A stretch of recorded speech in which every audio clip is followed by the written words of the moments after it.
All right, welcome on in. Utah Blockcast live stream recapping the crazy, wild, improbable, just mind-blowing 51-47 win for Utah over Kansas State.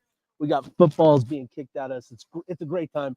We just, had a great little chat with the Dampiers and that family, the whole gang. Shout out to the Dampiers. Appreciate you guys so much. President Randall. Man, what a surreal game. It's been a lot of fun post game. I think the vibes are high because man, they were pretty down for a while there. Yeah. No, I mean, we're funneling down to the field for post game happenings, and you could see people just pouring out of Rice Eccles when there's still 8 minutes of game clock, not quite over, but felt like it might be over. And a lot of people left, and a lot of people stayed. Yeah. And shout out to the ones that stayed because they were loud and made a difference down the stretch, especially when defense needs some noise and some juice to make a stop. Yeah, big time. Still cold, still really cold. It's a bit nippy, but no, this was a great game. And for the fans that stuck around, obviously, look, you get it, right? You're down 2 scores. It's fourth quarter. You understand fans that left. This isn't to criticize them, but the fans that stuck around, Kyle Whittingham, I think, put it best in his post-game presser. They were, that was a special treat for those fans that hung around. I don't know that I've seen a game where, what did they say the win probability was for Kansas State? 97%. 97% win probability for K-State. And some of the most improbable things we've seen, a 2-point conversion taken the other way. 100-something yards. 100-something yards by Teo Johnson. We saw Teo, did we not? We saw Teo. Quickly asked the question, hey, when did you know you were taking that all the way back? And he said as soon as he caught the ball. So shout out Teo. Game-changing play, honestly. Made everything feel a lot more manageable, and I think that allowed Utah to dig their heels in and get it done. Yeah, and what was interesting is, Kyle Whittingham said some things to characterize this team. He talked about the guts, the toughness, the physicality, the never die attitude. And I thought that tonight's game was a perfect embodiment of the qualities, the traits, and characteristics that Kyle Whittingham has always preached throughout his career. You can go back to press conferences in 2010. Before that, he's always talking about toughness, guts, and physicality and that never die attitude. And that's what we saw tonight. Mm-hmm. And I feel like that was a perfect embodiment for perhaps Kyle Whittingham's last game as the head coach at Rice Eccles Stadium. Yeah, it was kind of like Rocky when he's standing there and he's just dying. He's just like, Adrian. This team just got, hammered all night long. And when it really mattered, was able to make that stop. So the defense, making the stop when it needed to, getting the 2 stops that it needed to. Yeah. Big, real big. Yeah, big stops. I thought that was, where would you say you felt the momentum start to shift? Was it that 2-point conversion, getting that? You called it in real time. It was. When that came back, I leaned over to Bartle and I said, you got to deal with a little bit of optimism, but this game is right there, right now. And, a lot of that's like just that don't stop believing. But I wasn't the most confident person in the building tonight. We want that kid that was standing right behind us. How about that game, Sly? Don't you just love some Utah football? Man.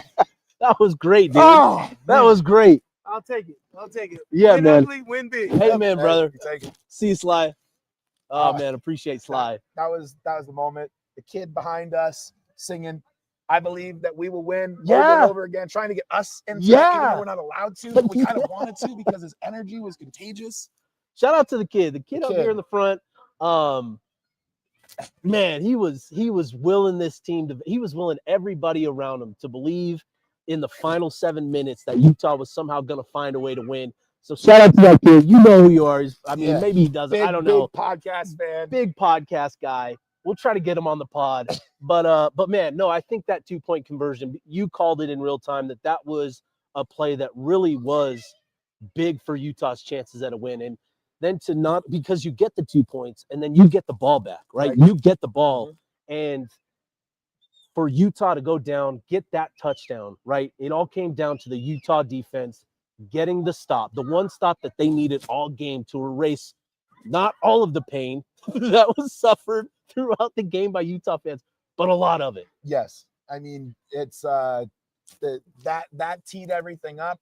When the offense gets on the field, felt a little slow at times, like trying to get down the field, felt like, take a little bit of this, take a little bit of that, kind of methodical down the field, sitting there wondering like where the urgency was and stuff. But ultimately they got it down there, and there's about 3 minutes and change on the clock or something like that. So they took over with 7 minutes left, worked their way down the field, and it was probably, I think, right around 3 minutes that they got the touchdown. I think it was like 2:47 or 2:55, something like that, but it was sub 3 minutes. And then all 3 timeouts plus the 2-minute timeout.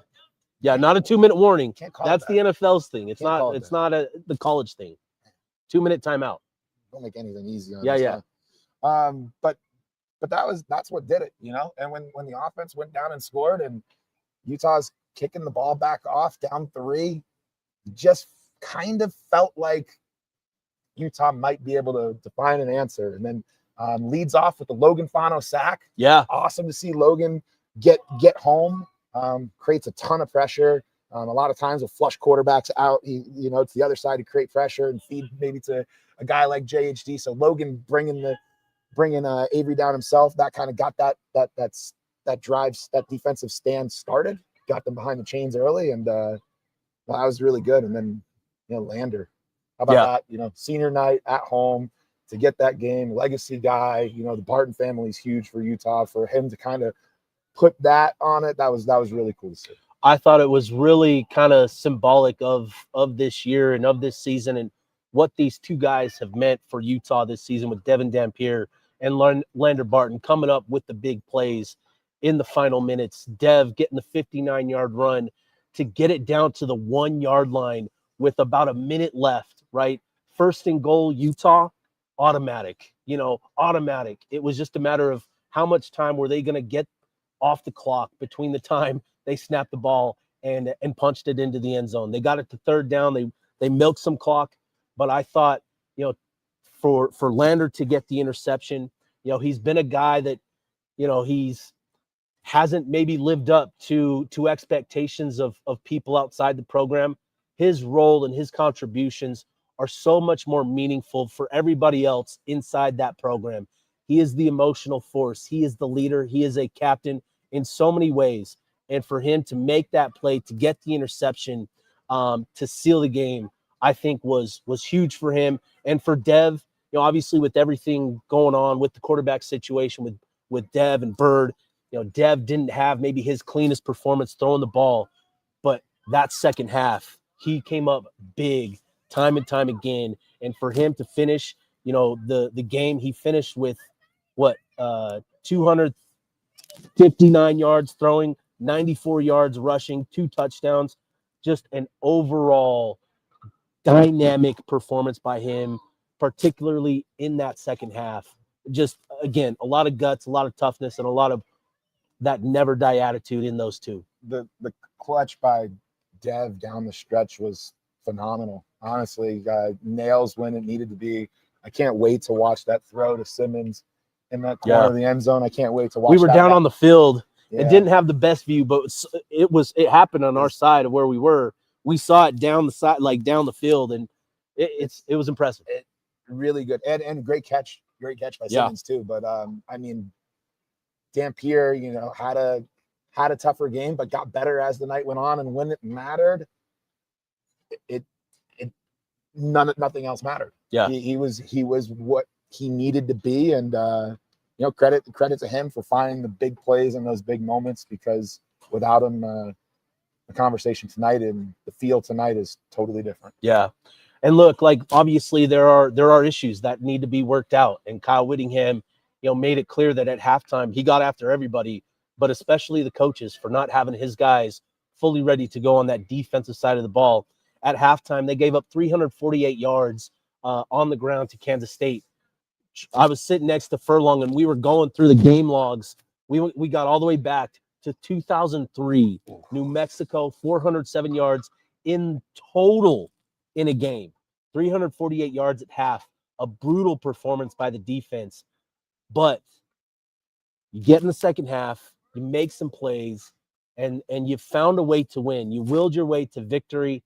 And, obviously we've become accustomed to winning and dominating and having that comfortable margin over the last month, right? But you've got to find a way to get these types of wins when things aren't necessarily going your way. You've got to find a way to win, and that's exactly what Utah did tonight. Yeah, no, definitely good to get that battle test. I know it's late in the season, but you might need to play in a close one. You might, just checked on a score in Cincinnati that's tied at 7. If Utah goes and plays against Texas Tech could jump out on you quickly, and if you got to find yourself in a situation, you got to come from behind. Having a win like tonight gives you that confidence, whereas before it's just like Utah just jumps on top of teams and just gets out to the races. So yeah, big time. And I think another important dynamic that Utah had to overcome, two injuries today that I think really are really hurtful for Utah. John Henry Daly, we all off the field. Haven't heard anything specific on him, but he was in a boot. And obviously the defensive ends, you already mentioned Logan Fano stepping up, getting a sack. The defensive ends had to step up in his place. We'll wait to see what happens, what happened to John Henry Daly. Ryan Davis was noticeably absent from the game as well. Unfortunately, I've heard that it's a pretty significant injury. I don't know if it's a non-contact injury, but it's pretty significant. And so I think unfortunately Ryan Davis will be out. But what we saw in his place, Creed Whittemore stepping up, Larry Simmons caught the touchdown, had a couple other grabs.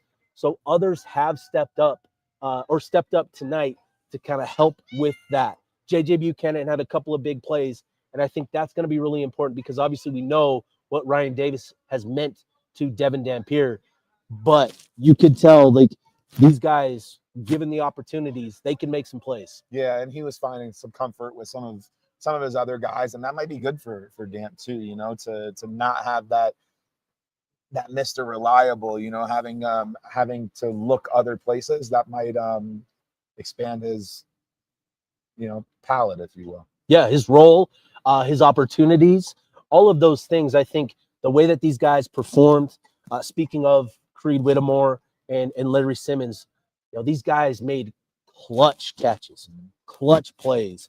And with what we saw a couple weeks ago from Creed getting into the end zone, Kyle talked about that in his post game then, that he probably earned some more opportunity.